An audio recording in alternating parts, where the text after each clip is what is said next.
Hello and welcome to Lesson 4, Factoring Tricky Trinomials.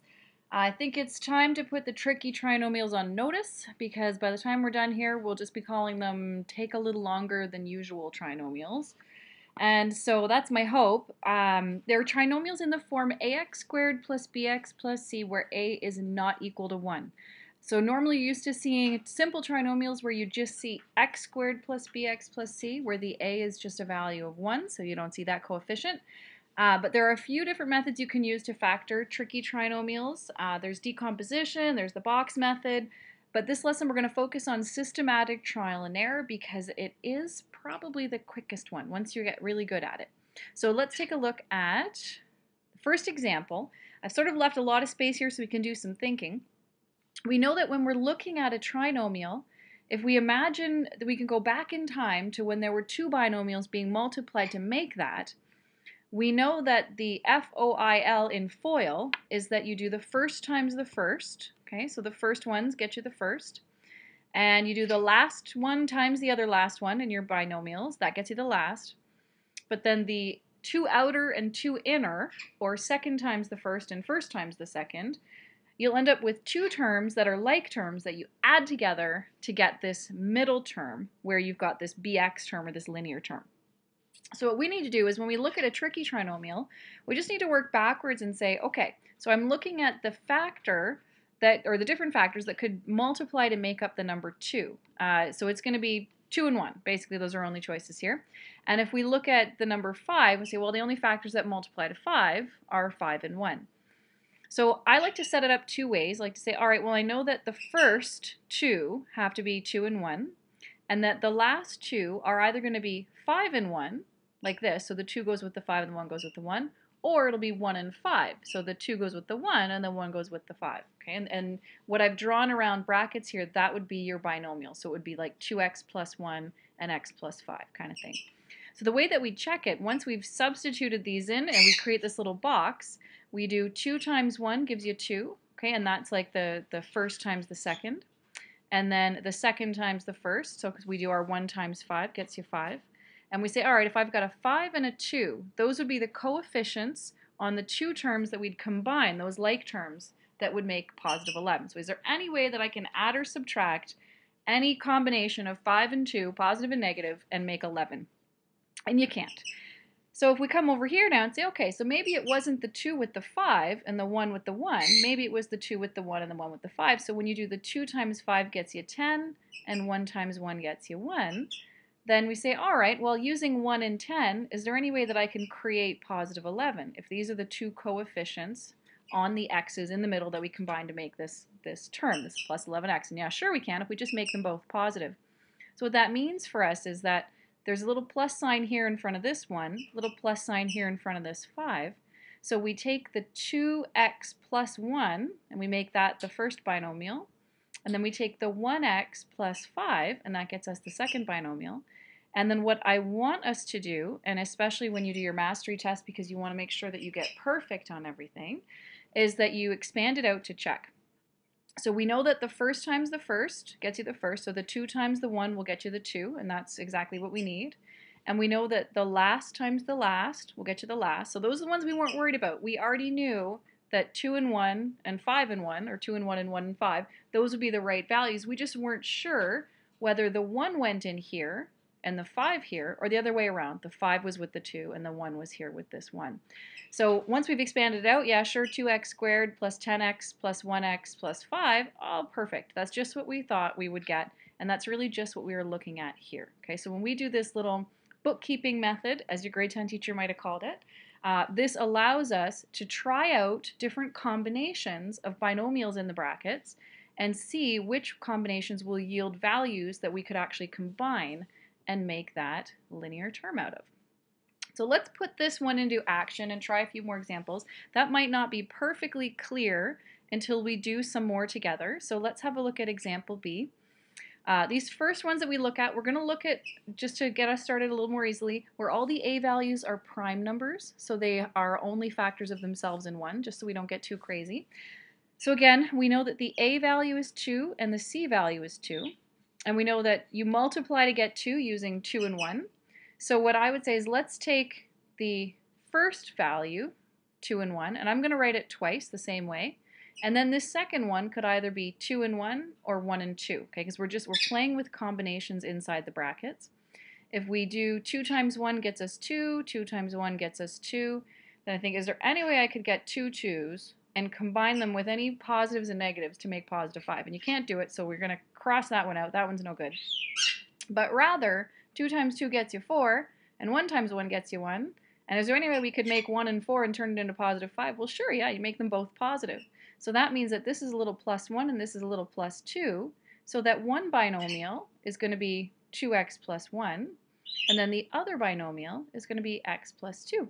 And that's what we see right here. So we're going to double check. Before we step away, we need to be 100% sure that this is correct. So we're going to expand our 2x times x to get 2x squared, 2x times 2 to get our 4x, 1 times x to get x, and then 1 times 2 to get 2. And sure enough, this plus 4 and plus 1, these were the numbers that we checked out here in our little bookkeeping method.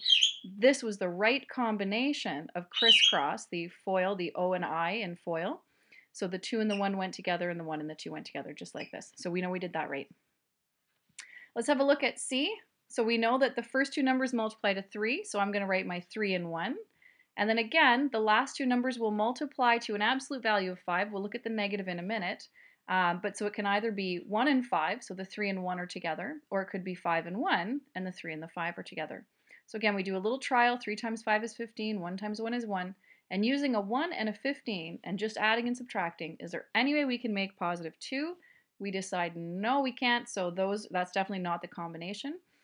But we do know that 3 times 1 gets you 3, 5 times 1 gets you 5. And before we had these little signs in here, we just said, okay, can I use 3 and 5 and somehow create positive 2 out of that? And sure we can if we make the 5 positive and the 3 negative. What that means is that this product, both of these have to be positive. So we leave a little imaginary plus sign on that 5.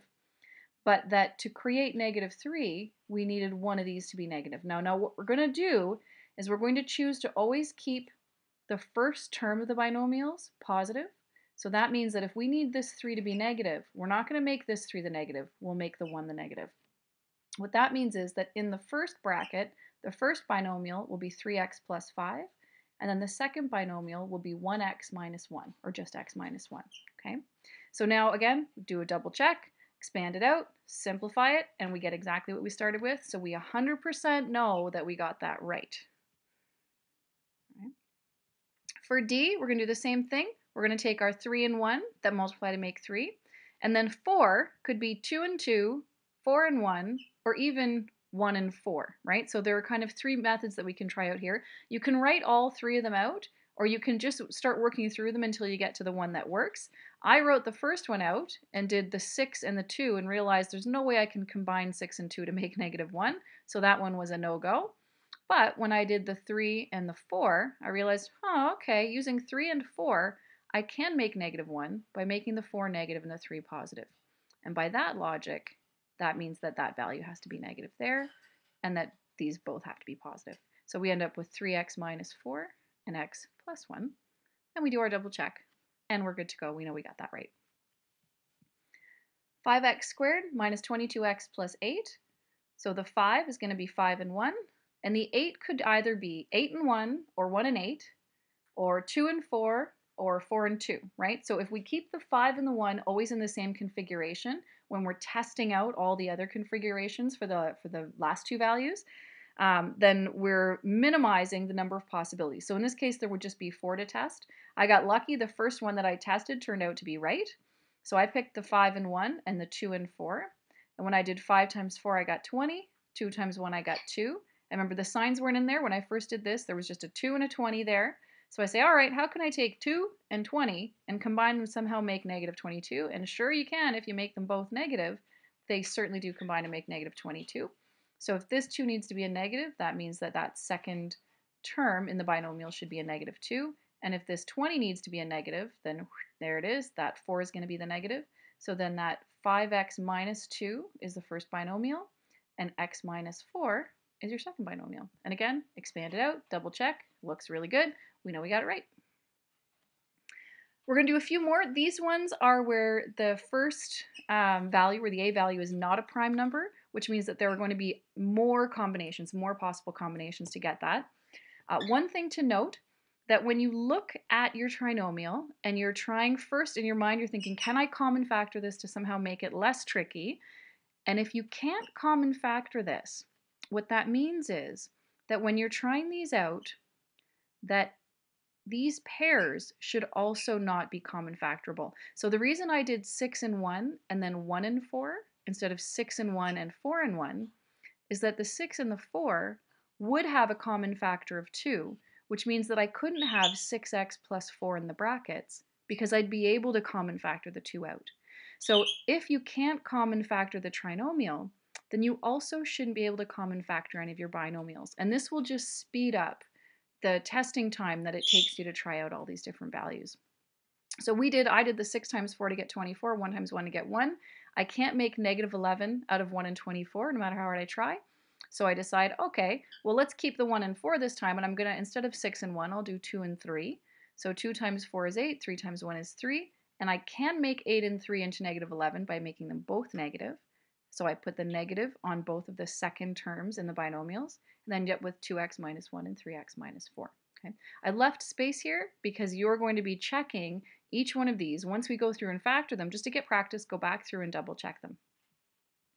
For this one, 4x squared plus 4x minus 1, it could either be 2 and 2, 4 and 1, and then this last one, they're just definitely going to be 1 and 1, so I just tried both of these out. When I did 2 times 1 and 1 times 2, I got 2 and 2, and that's going to work out great if I make them both positive, so we get 2x plus 1 repeated twice, so we'll just write that as 2x plus 1 all squared. All right, next two examples. You can hear my birds in the background.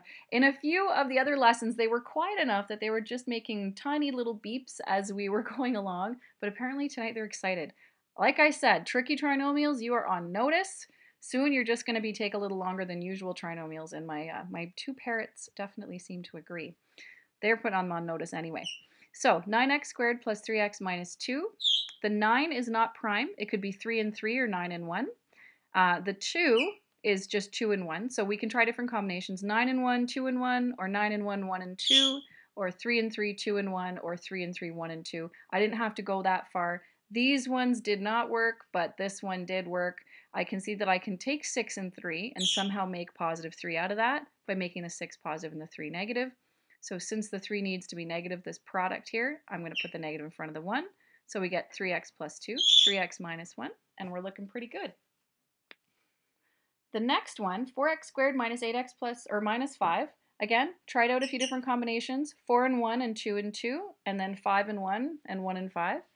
And we got to the third one is the one that worked. So 2 times 5 is 10, 1 times 2 is 2. We can take 2 and 10 and create negative 8 by making the 2 positive and the 10 negative. So that means that with this 2 and 5, we're going to make that 5 a negative. So we got our 2x plus 1, 2x minus 5.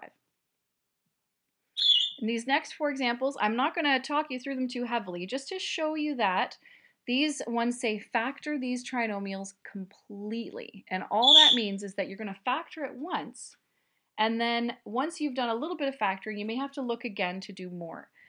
These look tricky, and sometimes trinomials that look tricky, as soon as you common factor, you end up with an a value of 1 inside the brackets. That's not the case for these ones. For these ones, you common factor out the 2, and then we're going to do the same thing, trial and error, using this bookkeeping method to see which combination will give us the right values for our two binomials. Same thing here. The thing to note on this one is that if you have a coefficient that's negative, your leading coefficient is negative, factor the negative out. Even if you can't factor any other values out of the trinomial, see here we can't factor anything bigger than a negative 1 out, factor out the negative. Because that way you want a positive a value so that you can create this same bookkeeping method and have the same outcomes each time. Okay, so factor out that negative first. Here we factored out the 4, and then we just went ahead and tried out our 2 and 2 and our 1 and 4 and our 3 and 1 and our 1 and 3, and we got this was the one that worked, so 2x plus 3, 2x plus 1, and we factored that, we common factored that 4 out the front. Here we're going to common factor out the negative and a 3, and then once we've got that, we've got a nice tricky trinomial with the a value prime, so it's going to be a little bit easier to factor here. We get 2x plus 1 and x plus 1 with a negative 3. out front. Okay, so tricky trinomials, they do take longer, but they don't have to be much trickier. It's the same kind of method that we use for simple trinomials. It just takes a little bit of extra bookkeeping. So try out the homework here on the Factoring Trinomials worksheet, and if you have any troubles, bring them with you to class next time. See you then.